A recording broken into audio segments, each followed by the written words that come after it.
హే everyone, అందరికీ స్వాగతం. Finally most anticipated కల్కి ట్రైలర్ చూడడం జరిగింది మామ. To be frank, first time చూసినప్పుడైతే ఏం అర్థం కాలేదు మామ. ఆ విజువల్స్కి ఫ్లాట్ అసలు. కానీ రెండోసారి చూసినప్పుడైతే నాగిమామ బ్రిలియన్స్ అయితే అర్థమైంది. అసలు నాగిమామ ఏ కైండ్ ఆఫ్ వరల్డ్ని బిల్డ్ చేశాడంటే అది మాటల్లో చెప్పలేము మామ. మనం ట్రైలర్లో చూసింది జస్ట్ ఆ వరల్డ్లోకి గ్లిమ్స్ మాత్రమే. అసలు థియేటర్లో ఏం ప్లాన్ చేశాడో కూడా ఎక్స్పెక్ట్ చేయలేం మనం. మెయిన్లీ ఆడియన్స్ని కన్ఫ్యూజ్ చేయాలనో లేక అది డైరెక్టర్ చాయిస్ తెలియదు, కానీ ట్రైలర్లోని కొన్ని షార్ట్స్ చాలా కన్ఫ్యూజింగ్ ఉంటాయి మామ.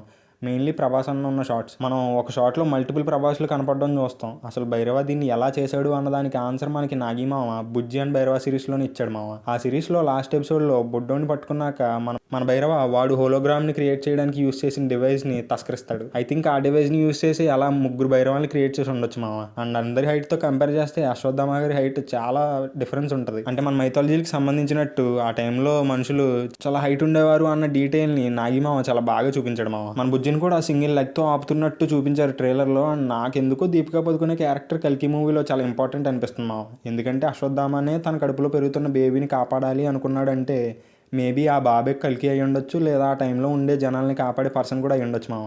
మరి మీకేమనిపిస్తుందో కింద కమెంట్ చేయండి. అండ్ ట్రైలర్లో ఇంకో మంచి ఇంట్రెస్టింగ్ షార్ట్ అంటే అది ఇదే మామ. ఈ షార్ట్ చూసి చాలామంది ఇది మహాభారతమే అంటున్నారు. బట్ నేను అనుకోవడం ఈ సీన్కి దీపికా పదుకునే కడుపులో ఉన్న బేబీకి ఏదో సంబంధం ఉంది అని. నాగిమామ ఎంత బ్రిలియంట్ అంటే మన మైథాలజీని, ఫ్యూచర్ వరల్డ్ని నెక్స్ట్ లెవెల్లో బ్లెండ్ చేశాడు మామ. అది ట్రైలర్ చూస్తుంటేనే అర్థమైపోతుంది అనుకోండి. ట్రైలర్లో చూపించినట్టు దీపికా పదుకొని ఒక 5 స్టార్ బౌంటీ అవటం, తనని క్యాచ్ చేద్దామని భైరవ వెళ్ళే ప్రాసెస్లో భైరవాకి అండ్ అశ్వత్థామకి ఫైట్ అవ్వడం జరగచ్చు మామ. ఎందుకంటే ట్రైలర్లో అశ్వత్థామ మన భైరవాని కొట్టే షార్ట్స్ కూడా ఉన్నాయి.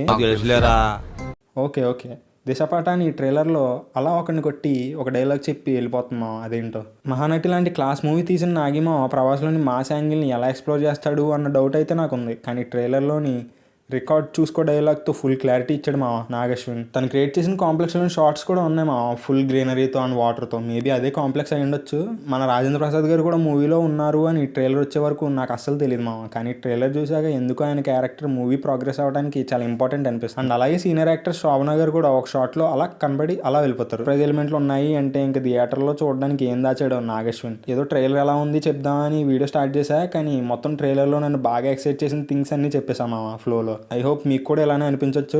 నేను మిస్ అయిన డీటెయిల్స్ ఏమన్నా ఉంటే కింద కమెంట్ చేయండి మామ. మీకు కనుక వీడియో నచ్చితే లైక్ చేయండి, షేర్ చేయండి and do subscribe to our channel filmy reason. And నాకైతే కల్కి మూవీ ట్రైలర్ బాగా నచ్చింది మామ. ఆ ట్రైలర్ చూసాక నేను మెంటల్లీ ఫిక్స్ అయిపోయా, హాలీవుడ్ జాతిని సారీ అని. మరి మీకు ట్రైలర్ ఎలా అనిపించిందో కింద కమెంట్ చేయండి. ఇలాంటి మంచి వీడియోస్తో మళ్ళీ మీ ముందుకు వస్తాం. అంతవరకు team filmy reason signing off.